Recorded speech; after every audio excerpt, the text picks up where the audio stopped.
I've been playing more RPGs than usual lately, SMT5 being my current go-to. Usually, to keep games like this interesting, RNG is necessary. No fucking way, dude! Short for random number generator, this isn't an explanation of how it works in any given game.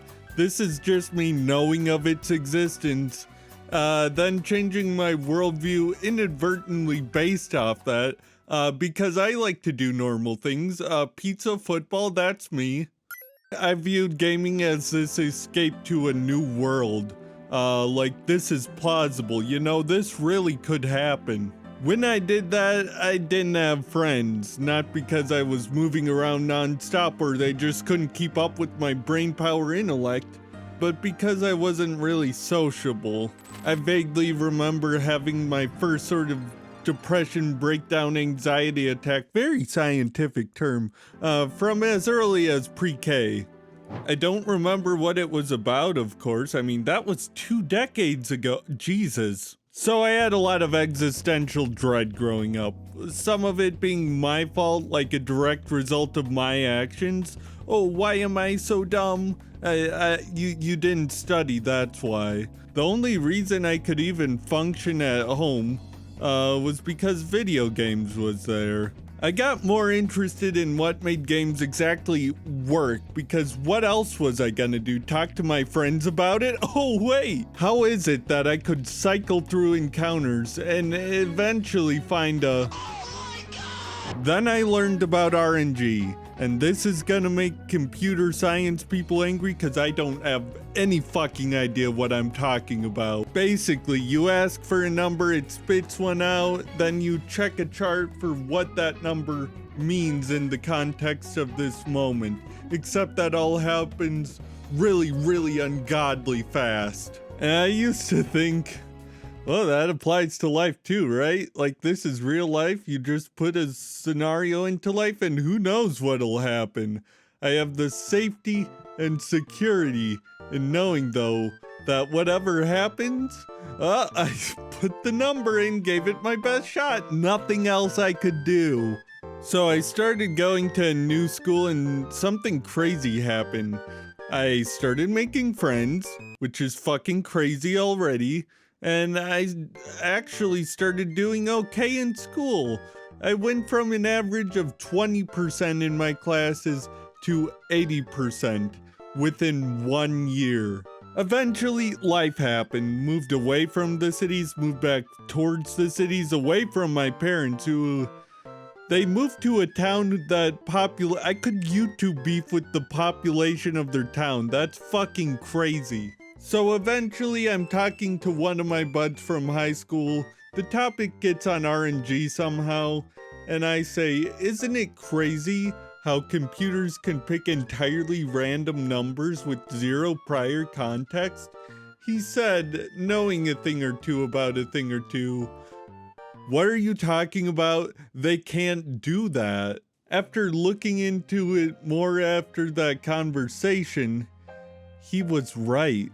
This crushed me, not because I was wrong necessarily, but because if computers can't do anything completely random, what does that say about us? Was there such a thing as random chance anymore?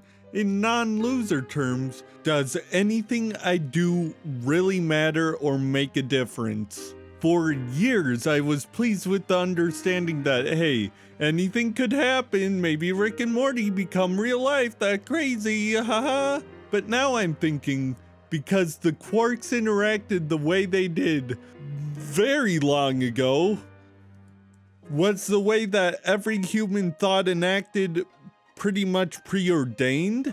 Was it expected that I'd be going through this thought process right now? Could nothing change how the universe was going to play out? And was I being over dramatic? Yes. Yes, I'll be the first to say it, but that didn't change the fact of how I was feeling, something Ben Shapiro did not account for. So there I am, thinking I've been given every advantage in life. I'm still working minimum wage jobs. I'm 22, my YouTube isn't doing anything, and then I get an email back. from a place that would allow me to video edit for a living. I need this since the apocalypse just started. So throw something over, throw another thing over. Guess I got a gig video editing now, my bad. Oops, didn't mean to do that. Why is everything happening good now when it wasn't before? What could have influenced this? Wait. Influence. Well, it's true that games fundamentally can't create a random number out of nowhere.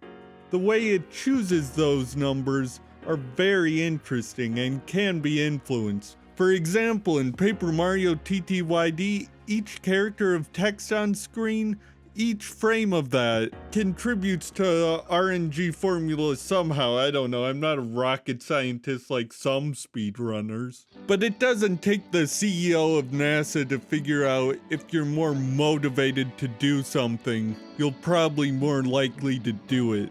And that's when it hit me. Sure, I could be living in a world where everything's been set in stone for thousands of years, but it's infinitely more likely that I live in that world if I don't even try to change anything. The best advice I never got when I was a weirdo young adult is that life is one marathon, not a series of sprinting events. What I mean by this is if you keep trying your best, you will go further than you could if you gave up when you were 19, 20, or whatever. If you set yourself back, there's still a long way to go. You can catch up. The only way you really lose in life is if you stop trying forever. And I thought about this because I was upset that my Pokemon missed move. Okay, shit, I should talk about video games again. Thanks for 1,000 subscriber.